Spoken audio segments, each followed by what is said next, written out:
100 years ago, the average household spent about 30% of their income on basic needs: housing, food, and transportation.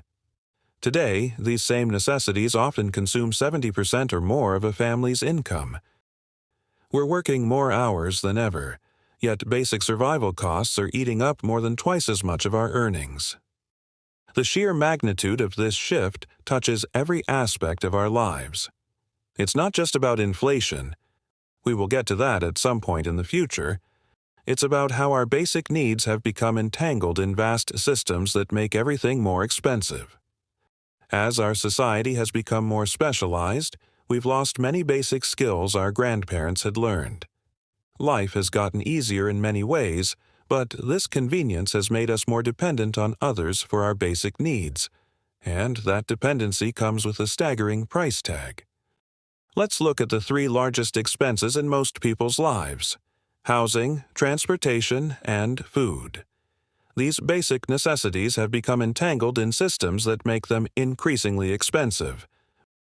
Let's start with housing, the largest expense for most families. The scale of corporate buyouts is reshaping entire communities. The numbers are almost unfathomable.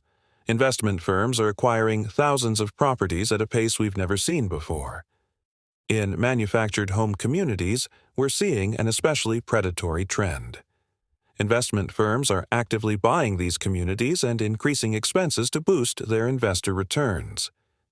The people who live there, often elderly or low-income families, own their homes but not the land underneath. When lot rents double, they're trapped. Moving a mobile home can cost $5,000 to $10,000 if it can be moved at all. But communities are finding innovative solutions to housing challenges. Tiny home communities are emerging as one creative response. These projects do more than just create affordable housing. They're teaching valuable building and maintenance skills on a manageable scale. Residents learn construction basics, often helping build their own homes. This knowledge stays with them, reducing their dependence on expensive contractors for basic repairs and maintenance. Some areas are even changing zoning laws to allow these alternative housing solutions.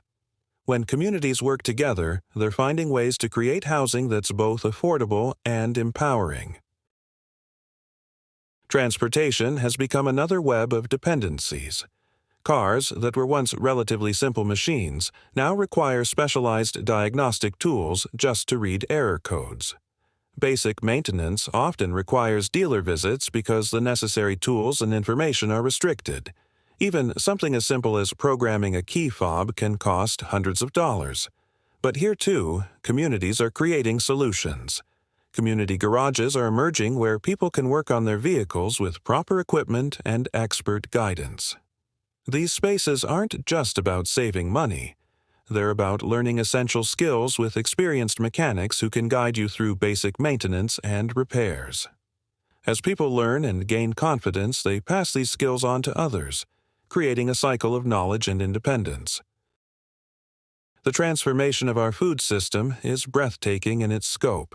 When you trace the journey of a single meal, the web of dependencies becomes almost impossible to comprehend.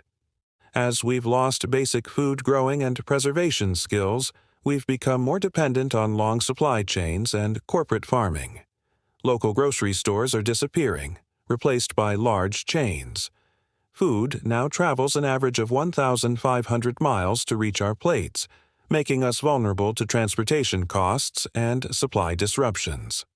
During World Wars I and II, Victory Gardens showed us what's possible when communities focus on food independence. People transformed yards, parks, and vacant lots into vegetable gardens, producing up to 40% of America's vegetables at their peak. Today, we're seeing a revival of this spirit. Communities are creating powerful solutions that reduce costs while building independence. Let's look at how these are working. Tool libraries are revolutionizing how we think about equipment access. Instead of every household buying expensive tools they might use once or twice a year, communities are creating shared spaces where people can borrow what they need. But these spaces offer more than just tools. They're becoming hubs of knowledge exchange. When someone borrows a tool, they often leave with advice about their project from others who've done similar work. Community gardens are doing more than just growing food. They're teaching essential skills that were common just a generation ago. People are learning not just how to grow food, but how to preserve it through canning, drying, and fermenting. These gardens often become gathering spaces where knowledge is shared and community bonds are strengthened. Food cooperatives are reconnecting producers and consumers. By working directly with local farmers, they're shortening supply chains and keeping money in the community. Some are even organizing bulk buying groups, making healthy food more affordable through collective purchasing power. This isn't about going backwards or giving up modern convenience. It's about recognizing when convenience comes with hidden costs and finding smarter ways to meet our needs. Every skill we recover, every resource we share, every community solution we build makes us less dependent on systems that drain our resources. Real independence doesn't mean doing everything alone. It means being part of a community that can solve problems together. When we share tools, knowledge, and resources, we all become more resilient. When we understand these dependencies, we can create alternatives that work for everyone. The rising cost of living isn't just about inflation or market forces. It's about how we've organized our society around dependencies that make everything more expensive. But as more communities prove there are better ways to meet our basic needs, we're showing that a different future is possible. The momentum of these community solutions is growing.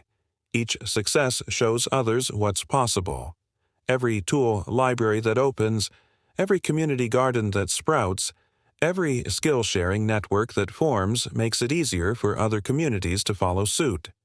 Subscribe to join us as we continue exploring these dependencies and discovering how communities are breaking free from them. Together, we can build systems that serve people.